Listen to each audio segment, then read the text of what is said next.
کل بات چل رہی تھی کہ فقہ حنفی کیا ہے اور کیسے مدون ہوئی ہے اور مدونین کون تھے.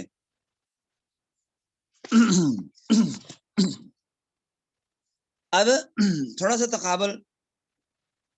ملکی قانون کا اور اسلامی قانون کا، تاکہ پتہ چلے کہ اسلامی قانون جیسی چیز دنیا کے پاس اور کوئی نہیں ہے. تو دیکھیے گا جی کہ ملکی قانون متنی قانون ہے، انسانی قانون ہے، انسان کا بنایا ہوا متن ہے. اور اسلامی قانون قرآن و سنت کا دیا ہوا قانون ہے. ملکی قانون آئین کی شارع پارلیمنٹ ہے اور اسلامی آئین کی شارع خلافت راشدہ. اور ہر خلیفہ اس اسمبلی کا گویا اسپیکر ہے. جو وضعی قانون ہے انسانوں کا بنایا ہوا، اس کے ہر صوبہ میں ایک ہائی کورٹ ہوتا ہے، اس کا چیف جسٹس قانون ساز نہیں قانون دان ہوتا ہے. جبکہ ملکی آئین میں جس کو چیف جسٹس کہتے ہیں اسلام انہیں مجتہد کہتا ہے. ہم روزمرہ کے مسائل میں دیکھتے ہیں کہ ملزم گرفتار ہوتا ہے، عدالت اسے جائز قرار دیتی ہے اس کی گرفتاری کو، اور دوسری عدالت اسی کی گرفتاری کو ناجائز قرار دیتی ہے. اور قانون کے سامنے دونوں عدالتیں ایک ہوتی ہیں، لیکن ایک خاص واقع پر انطباق کے سلسلے میں ان عدالتوں میں آپس میں اختلاف ہو جاتا ہے، اور اس اختلاف کو دنیا میں کوئی بھی غلط نہیں کہتا، سب ٹھیک کہتے ہیں. بالکل ایسے ہی اسلام نے 4 ائمہ کے اجتہاد گویا عدالت عالیہ کے دین اسلام کی عدالت عالیہ کے ہائی کورٹ ہیں. جب کوئی عدالت عالیہ ہے یعنی ہائی کورٹ ہے، اور جب کوئی مسئلہ متنازع مقدمہ ان میں پیش ہوتا ہے تو کتاب و سنت میں کے دلائل پر غور کرنے کے بعد وہ اپنی رائے دیتے ہیں. اب ایک کی رائے اس کام کے جواز کی ہوتی ہے، دوسری کی عدم جواز کی، اور ایک کی مکروہ کی ہوتی ہے اور دوسرے کی مباح کی ہوتی ہے. جس طرح چیف جسٹس کے فیصلوں کو بطور قانون اور قوانین کی کتاب میں نقل کر لیا جاتا ہے، ماتحت عدالتیں ان کا حوالہ دیتی ہیں، اسی طرح مجتہدین کے فتوے فقہ کی کتابوں میں محفوظ کر لیے گئے ہیں، اور مفتی اور قاضی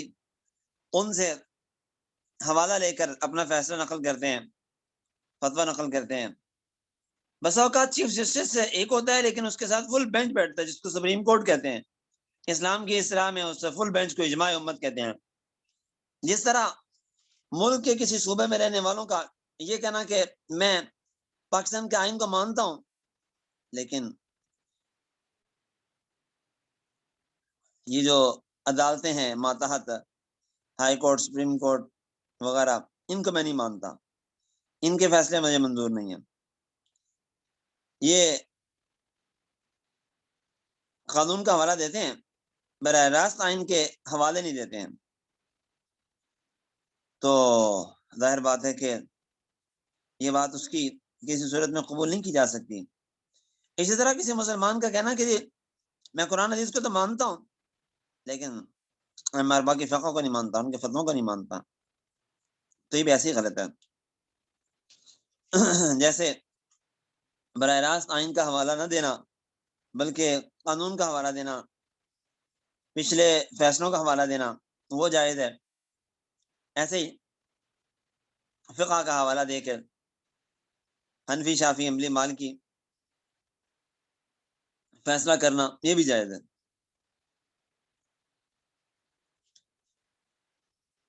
اسی طرح ہائی کورٹ، سپریم کورٹ ماتحت عدالتوں سے فیصلہ سننے والا سمجھتا ہے کہ یہ جج کی رائے نہیں، آئین کا فیصلہ ہے، اور اگر کوئی ان عدالتوں کو بیکار کہتا ہے تو توہین عدالت کا مرتکب گردانا جاتا ہے. اسی طرح جو فقہ ہے یہ فقہا کے ذاتی فیصلے نہیں ہیں، ذاتی آراء نہیں ہے، بلکہ قرآن و سنت سے ماخوذ ہے، ان کو بیکار سمجھنے والا،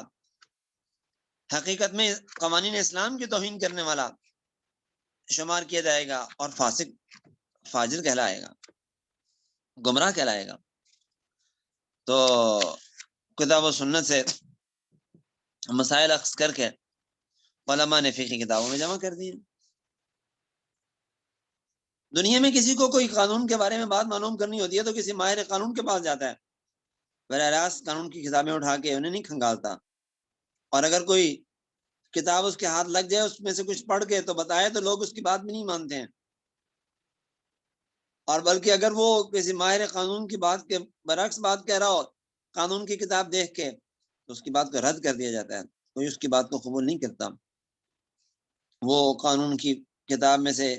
پڑھ کے اس میں سے ذاتی نتیجہ نکالے اخذ کرے تو اس کے نتائج نہیں مانے جائیں گے۔ بالکل اسی طرح کتاب و سنت کا مسئلہ کسی نے کوئی سمجھنا ہے شریعت کا تو وہ کتاب و سنت کو خود اٹھا کے ان سے مسئلے مستنبط کر کے نکال کے وہ امت کو نہیں دے سکتا، نہ خود اس پر عمل کر سکتا ہے۔ اگر ایسا کرے گا تو گمراہ کہلائے گا۔ اس کا کام ہے مجتہد کی تقلید کرے، اور مجتہد جو اسے مسئلہ بتا دیتا ہے بس اس کے مطابق وہ عمل کرے، اور اس میں سرم و انحراف نہیں کر سکتا۔ بہرحال آگے یہ سمجھیے گا کہ امت مسلمہ کے لیے آج سب سے زیادہ مفید قانون کون سا ہو سکتا ہے؟ تو مفید ترین قانون وہ ہو سکتا ہے جو قوانین مکمل ہوں، وہ ہو سکتے ہیں کہ جن کی بنیاد مضبوط ہو۔ وہ قوانین مفید ہو سکتے ہیں جو جامع ہوں اور آزمودہ ہوں، اور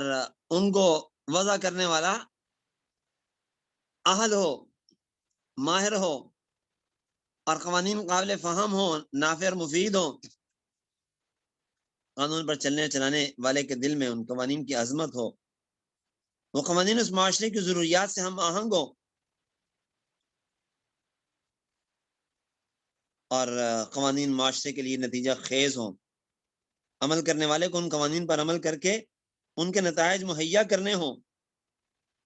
ہوتے ہیں، اور وہ قوانین عمل کرنے اور کرانے میں کم خرچ ہوں لیکن زیادہ لوگ ان سے استفادہ کر سکتے ہوں۔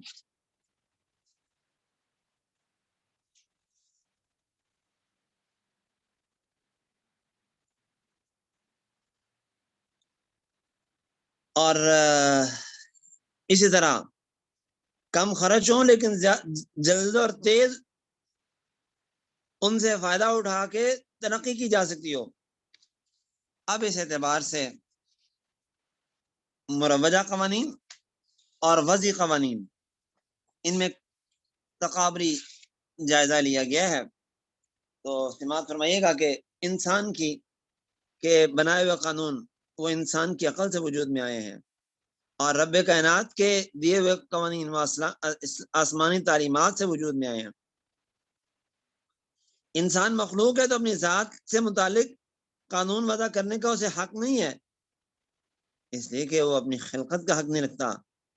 تو اپنی خلقت کے بعد اپنی زندگی گزارنے کے طور طریقے وضع کرنے کا بھی حق نہیں رکھتا۔ اور اللہ تعالیٰ کی ذات انسان کے خالق ہے، وہی حق رکھتی ہے کہ انسان کے لیے قانون سازی کرے، انسانی قوانین کی انسانیت کے ساتھ ہم آہنگی مشکوک ہے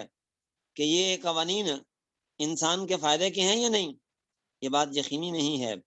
جبکہ خدا تعالیٰ کے بنائے ہوئے قوانین یقینی طور پہ انسان کے لیے مفید ہی مفید ہیں، نقصان دہ نہیں ہیں، نہ ہو سکتے ہیں۔ پھر انسان کے قوانین بہت سارے ہیں، بہت سے نظام ہائے قانون ہیں، اور ان میں کون سا ٹھیک ہے کون سا غلط ہے باہمی نزاع بھی ہے، لیکن اللہ تعالیٰ کا بنایا ہوا قانون وہ ایک ہی ہے جو پوری انسانیت کے لیے ہے۔ انسانیت کے ایک ہی شعبے کے لیے متعدد قوانین بھی ہیں، اور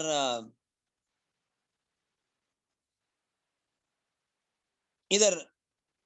اللہ تعالیٰ کے بنائے ہوئے قوانین تمام شعبوں کے لیے بلکہ تمام قوموں اور تمام انسانوں کے لیے ایک ہیں، یکساں ہیں، کوئی فرق نہیں ہے۔ انسان کے بنائے ہوئے قوانین روز بروز تبدیل کرنے کی ضرورت پیش آتی رہتی ہے، اور نت نئی تبدیلیاں ان میں ہوتی رہتی ہیں، اور خدا تعالیٰ کے دیے ہوئے قوانین ناقابل تبدیلی ہیں، ان میں تبدیلی نہ ہے نہ ہو سکتی ہے۔ بندوں کے بنائے ہوئے قانون غیر آزمودہ ہیں، اور جب آزمائے گئے تو اکثر وہ مفید نہیں الٹا نقصان دہ ثابت ہوئے، اور جبکہ خدا تعالیٰ کے بنائے ہوئے قوانین وہ 14 صدیوں سے آزمودہ ہیں اور مفید ہی مفید ہیں، ان میں غیر مفید ہونے والی کوئی بات نہیں ہے۔ اور پھر انسان بار بار نت نئے قوانین ایجاد کر کر کے بے تحاشا اخراجات کرتے ہیں، اپنی توانائیوں کا ضائع کرتے ہیں، جبکہ آسمانی قوانین پہلے سے بن چکے ہیں، ان میں کوئی خرچہ نہیں ہے اور کوئی توانائی کا ضیاع نہیں ہے، قوانین بنے رکھے ہوئے ہیں، سب بس انہیں لاگو کرنا ہے۔ اور پھر انسانوں کے قوانین میں فلسفہ زیادہ ہوتا ہے، عملی حیثیت کم ہوتی ہے۔ آسمانی تعلیمات حکیمانہ ہیں اور عملی ہیں۔ قانون کی بنیاد مال اور دولت ہے، دنیا کے قوانین کی، انسانوں کے بنائے ہوئے مفاد پرستی، خود غرضی اور انسانی ہمدردی اور خیر خواہی تو اللہ تعالیٰ کے قانون میں ہے، اور نفع رسانی اور امت کے فائدے کے لیے قانون وہ صرف اللہ تعالیٰ ہی کے ہیں۔ انسانوں کے قوانین قابل فروخت ہیں، پڑھنے پڑھانے کا معاوضہ لیا جاتا ہے۔ خدا تعالیٰ کے قوانین بلا معاوضہ پڑھے پڑھائے جاتے ہیں مدارس میں۔ ادھر سیکھنے والوں کے اندر سکھانے والوں کی عظمت کا فقدان ہے کہ وہ استاذ کو نوکر سمجھتے ہیں، اور ادھر سیکھنے والے اپنے اساتذہ کو اپنا محسن گردانتے ہیں اور اپنے اساتذہ کے قدردان ہوتے ہیں۔ ادھر تربیت کے باوجود تربیت کا فقدان ہے، تربیت بلکہ ہے ہی نہیں، تربیت کا فقدان ہے۔ آپ دیکھ لیں ہمارے یہاں جو لوگ وکیل بنتے ہیں، تربیت نام کی چیز کوئی نہیں ہوتی، اور ادھر آسمانی تعلیمات جو پڑھنے پڑھانے والے ہیں ان کی خود بھی تربیت ہوتی ہے، وہ اپنے طلباء کی بھی بہترین تربیت کرتے ہیں۔ اور قوانین سے متعلق علوم کا سیکھنا سکھانا ہمارے یہاں وضعی قانون نہایت مشکل ہے، اور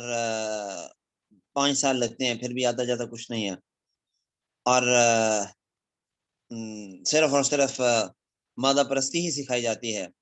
اور ادھر سیکھنا سکھانا نہایت آسان ہے، آج اسلامی طریقہ قضاء و عدل چھپ چکا ہے، یعنی تیار ہو چکا ہے، اور یہ آسانی سے اس کو پڑھ کے اور مساجد میں مدارس میں لوگ جا کے آسانی سے اس کو سیکھ سکتے ہیں۔ وہاں تعلیم حاصل کرنے پہ بے تحاشا اخراجات ہوتے ہیں، ایک LLB کرنے کے لیے لاکھوں روپے لگ جاتا ہے، اور ادھر کم خرچ بادہ نشینی ہے، اور ادھر قانون نافذ کرنے والے ناکام ہیں، قانون نافذ نہیں کر پا رہے آج تک، اور ادھر عمل درآمد بہت آسان ہے۔ اسلامی تاریخ بتاتی ہے کہ جہاں بھی اسلام کے قوانین نافذ ہوئے آسانی سے عمل درآمد ہو گیا۔ ادھر انسانی زندگی کے کچھ پہلوؤں کو قانون محیط ہے، اور ادھر قانون زندگی کے ہر ضرورت کو کا احاطہ کرنے والا ہے، اور معاشرے کے تمام پہلوؤں کو محیط ہے۔ وہ قانون عقل کے حوالے کیے جاتے ہیں، اس کے نتائج عقلی قوانین سے نتائج بھی عقل کے حوالے ہو جاتے ہیں۔ تائید غیبی اور خالق کی رضا کا حصول نایاب ہوتا ہے، جس سے نظام قدرت میں خلل پڑنے لگتا ہے، اور ادھر قوانین سے متعلق خالق کائنات کے علوم کے حصول سے اللہ کی مدد اور نصرت اور تائید غیبی شامل ہو جاتی ہے۔ وہ قانون صرف دنیاوی ضروریات کو پورا کرتا ہے آخرت سے قطع نظر، اور یہ قانون دنیا آخرت کی تمام ضرورتوں کو پورا کرنے والا ہے۔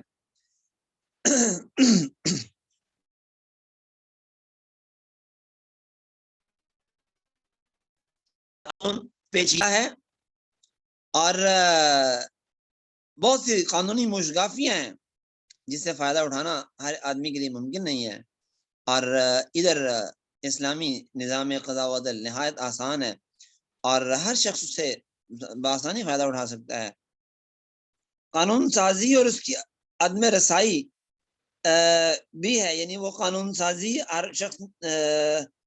وہاں تک نہیں پہنچ سکتا اور قانون تک رسائی مشکل ہے،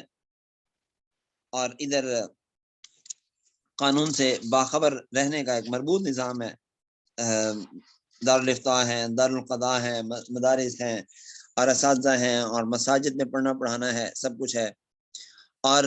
ادھر قانون نافذ کرنے والے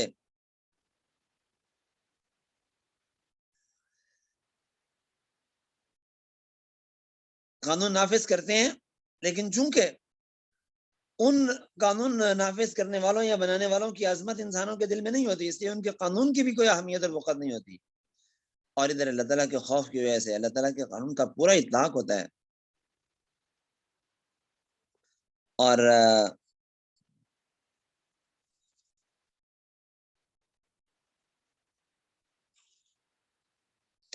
ادھر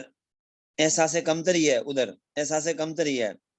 کہ قانون غیروں کے ہیں، ہمارے نہیں ہیں، اور ادھر اسلامی نظام قضاء و عدل تو ہمارا اپنا ہے، خودداری ہے، اعتماد ہے۔ تو بہرحال یہ فوائد تھے اور یہ ان کے اب آگے اسلامی تعلیمات پر مبنی قوانین کے کچھ فوائد بھی سمجھ لیجیے گا۔ اللہ تعالیٰ کی رضامندی حاصل ہوتی ہے، اللہ تعالیٰ کی مدد و نصرت کا حصول ہوتا ہے، نظام غیبی حق میں ہو جاتا ہے، غیبی خزانوں سے استفادہ ممکن ہوتا ہے، تیزی سے مطلوبہ نتائج تک پہنچنا ان کا یقینی حصول ممکن ہوتا ہے، اور قانون کا تیزی سے معاشرے میں پھیلاؤ اور وجود حاصل ہوتا ہے۔ قانون کی تعلیم کے مفت ہونے کی وجہ سے ہر کسی کا بآسانی اس کو حاصل کرنا ممکن ہے، ہر کوئی اسے بآسانی حاصل کر سکتا ہے، اور تعلیمی اور قانون نافذ کرنے اور حصول انصاف کے اخراجات نہ ہونے کی وجہ سے قانون پر عمل کرنا آسان ہوتا ہے، غیر متزلزل قانون ہے، اپنے عمل کرنے والوں کو اعتماد اور تشفی مہیا کرتا ہے، خالق کائنات کی تعلیمات سماویہ پر مبنی ہونے کی وجہ سے علوم کی عظمت پیدا ہو جاتی ہے، معاشرے کی تیزی سے ترقی ہوتی ہے، اس سے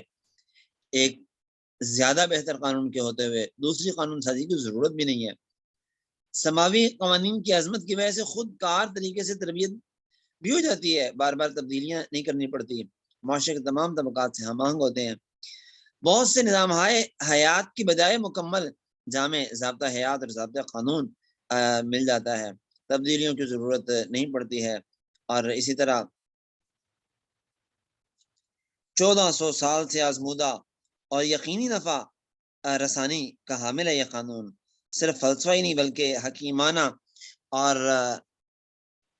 قابل عمل اور یقینی نتائج کا حامل ہے، قانون پر عمل کرنے والے کے دل میں اپنی عظمت خود قائم کرتا ہے، تربیت اس کی بنیاد میں شامل ہے، سیکھنا سکھانا آسان ہے، معاشرے کی تمام ضرورتوں کا احاطہ کیے ہوئے ہے، مادی ترقی میں معاون بلکہ اس کے لیے حوصلہ افزا ہے، دنیاوی اور اخروی ضروریات کو شامل ہے، تو یہ بہت سے فوائد ہیں، اور احساس کمتری نہیں رہتی ہے، خودداری پیدا ہوتی ہے، تو یہ بہت سے فوائد ہیں جو اس قانون سازی سے ہمیں حاصل ہوتے ہیں،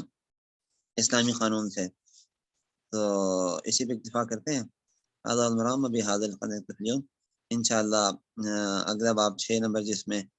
قانون کے متعلق اہم اور بنیادی باتیں ہیں وہ انشاءاللہ کل پڑھیں گے۔